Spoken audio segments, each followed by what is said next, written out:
Welcome to our channel. Today we how to uninstall Facebook Ads Manager Pixel, detailed guide step by step clearly.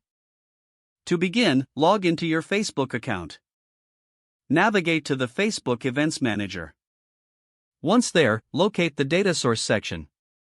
Click on the Pixels option. You will see a list of your active pixels. Find the pixel you wish to uninstall.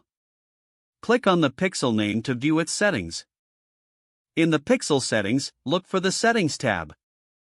Scroll down to find the option labeled Remove Pixel. Click on the Remove Pixel button. A confirmation prompt will appear. Review the information provided in the prompt.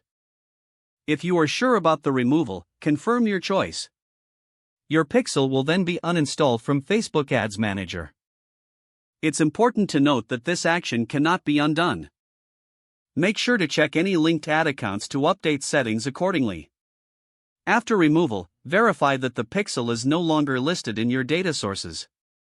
If you have used the pixel on your website, consider removing the pixel code as well. This ensures that no further data will be tracked.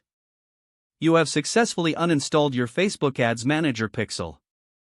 If the page does not load, refresh the browser or try again in a private or incognito window.